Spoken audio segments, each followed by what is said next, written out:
নমস্কার। গোটা ভারতে যত রাজনৈতিক দল রয়েছে অর্থের দিক থেকে, অর্থাৎ কার কাছে কত টাকা রয়েছে, প্রথম স্থানে রয়েছে ভারতীয় জনতা পার্টি অর্থাৎ বিজেপি, দ্বিতীয় স্থানে রয়েছে তৃণমূল কংগ্রেস, তৃতীয় স্থানে রয়েছে কংগ্রেস। অর্থাৎ গোটা ভারতে তৃণমূল কংগ্রেসের স্থান হচ্ছে দ্বিতীয়। ভাবতে পারছেন কত হাজার কোটি টাকা রয়েছে তাদের কাছে। আমি সেই বিষয়ে যাচ্ছি না। সামনে 2026 বিধানসভা নির্বাচন। আমাদের রাজ্যে বঙ্গ বিজেপি নাকি 30 কোটি টাকা দিয়ে, অর্থাৎ 30 কোটি টাকার বিনিময়ে আমাদের বাংলায় 8 জন ইউটিউবারকে ক্রয় করে নিয়েছে।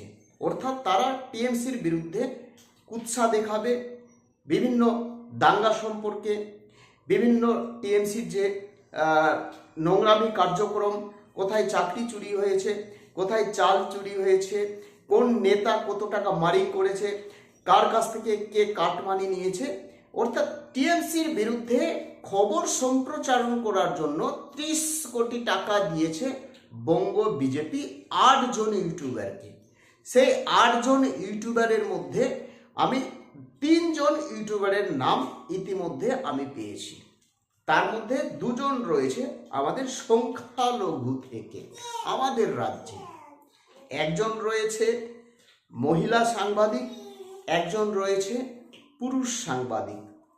হয়তো আপনারা অনেকে সন্দেহ করছেন যে এই রোজিনা বঙ্গ টিভি তাকে নাকি ক্রয় করেছে, বা অনেকে হয়তো আপনারা সন্দেহ করছেন যে আরামবাগ টিভি শফিকুল ইসলাম। আরেকটা খবর রয়েছে, আরেকটা ইউটিউব চ্যানেল রয়েছে ওয়েস্ট বেঙ্গল নিউজ, সে কিন্তু ট্রাভেল সম্পর্কে বিভিন্ন তথ্য দিয়ে থাকে। এই সমস্ত ইউটিউবারের নাম আপনাদের মনের মধ্যে কিন্তু ঘুরপাক খাচ্ছে।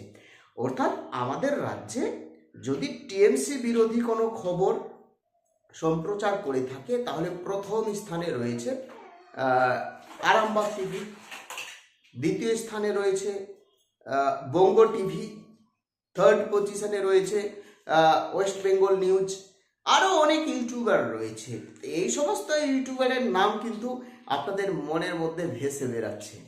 যাই হোক, তথ্য কিন্তু আমার কাছে এসেছে যে কোন কোন ইউটিউবারকে, অর্থাৎ কোন কোন যারা সোশ্যাল মিডিয়ায় টিএমসির বিরুদ্ধে খবর সম্প্রচার করে, সেই 8 জন ইউটিউবারের নাম কিন্তু আমার কাছে এসেছে। প্রথম নাম রয়েছে আরামবাগ টিভি, শফিকুল ইসলাম প্রথম নাম রয়েছে। আমার কাছে কোনো তথ্য প্রমাণ নেই যে 100% তাকে 30 কোটি টাকা দিয়েছে, আমার কাছে কোনো তথ্য প্রমাণ নেই, যেটা সূত্র মারফত আমি জানতে পারলাম। হতে পারে আমি ভুল জেনেছি, হতে পারে আমি ভুল তথ্য সংগ্রহ করেছি, হতে পারে এই ইনফরমেশন আমাকে যিনি দিয়েছে সে ভুল দিয়েছে।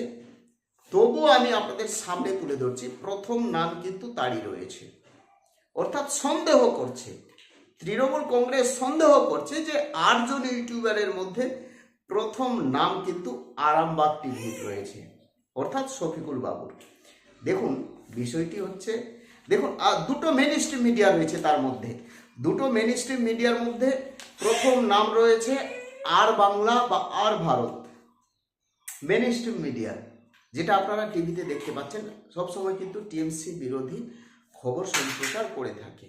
মেন স্ট্রিম মিডিয়া রয়েছে দুটো, একটা আর বাংলা, একটা TV9, এবং 8 জন ইউটিউবার রয়েছে। এই 8 জন ইউটিউবারকে 30 কোটি টাকা দিয়ে ক্রয় করেছে বঙ্গ বিজেপি টিএমসির বিরুদ্ধে কুৎসা সম্প্রচার, অর্থাৎ সোশ্যাল মিডিয়ায় টিএমসি কি কি নোংরামি কাজ করেছে সেই সমস্ত খবর সম্প্রচারণ করার জন্য এই 8 জন ইউটিউবারকে 30 কোটি টাকা দেওয়া হয়েছে, গুপ্তভাবে দেওয়া হয়েছে। তার কোনো তথ্য প্রমাণ নেই, কোনো তথ্য প্রমাণ নেই। এই যে খবরটা আপনারা দেখতে পাচ্ছেন বিভিন্ন সোশ্যাল মিডিয়ায়, বিভিন্ন মেন স্ট্রিম মিডিয়ায়, একেবারে ভুয়ো খবর, একেবারে ভুয়ো খবর। অনেকের মনে প্রশ্ন উঠেছে, রোজিনাকে দিয়েছে না, বঙ্গ টিভিকে দিয়েছে তার যে ওনার না, শফিকুল ইসলামকে দিয়েছে না, আর বাংলাকে দিয়েছে না, TV9কে দিয়েছে না, তার কোনো তথ্য প্রমাণ নেই, একেবারে ভুয়ো খবর। আচ্ছা, টিএমসি বিরোধী বা রাজ্য বিরোধী খবর দেখালে কি সে টাকার বিনিময়ে বিক্রি হয়ে গেছে, অর্থের বিনিময়ে বিক্রি হয়ে গেছে? এই খবরটা যে বিভিন্ন সোশ্যাল মিডিয়ায় দেখানো হচ্ছে একেবারে ভুয়ো খবর, ভুল খবর। মানুষের মনের মধ্যে কি রয়েছে, একজন ইউটিউবার তার মনের অবস্থা পরিবর্তন করতে পারবে যে আমি কাকে ভোট দেব? ক্ষমতা আছে একজন ইউটিউবার আমার মনকে পরিবর্তন করে দেবে? বাংলার মানুষ কি অতটা বোকা? কে উন্নয়ন করছে, কে চুরি করছে, কে দুর্নীতি করছে, বাংলার মানুষ ঠিক দেখতে পাচ্ছে। ইউটিউবারের কথা শুনে তারা কিন্তু ভোট দেবে না। এই হচ্ছে বাংলা আসল খবর। প্রত্যেকে ভালো থাকবে, সুস্থ থাকবে। যদি আপনাদের কাছে কোনো তথ্য থাকে বা যদি কোনো প্রমাণ থাকে যে কোন কোন ইউটিউবারকে বঙ্গ বিজেপি 30 কোটি টাকা দিয়ে ক্রয় করেছে, অবশ্যই কমেন্ট করে জানাবেন। তো আপনাদের কমেন্ট এবং আপনাদের নাম উল্লেখ করে সেই তথ্য কিন্তু আমি আমার ইউটিউব চ্যানেলে দেখাবো। প্রত্যেকে ভালো থাকবেন, সুস্থ থাকবেন। নতুন একটা ইউটিউব চ্যানেল বঙ্গ বাঁচাও, অর্থাৎ বাংলা বাঁচাও। বাঁচাতে পারবেন বাংলাকে চুরি দুর্নীতির হাত থেকে? বাংলাকে আপনারা বাঁচাতে পারবেন? কি মনে হচ্ছে 2026 বিধানসভা নির্বাচনে এবার কে জয়ী হবে? কমেন্ট করে জানাবেন। প্রত্যেকে ভালো থাকবেন, সুস্থ থাকবেন। নতুন হয়ে থাকলে চ্যানেলটিকে সাবস্ক্রাইব করে দেবেন। জয় হিন্দ।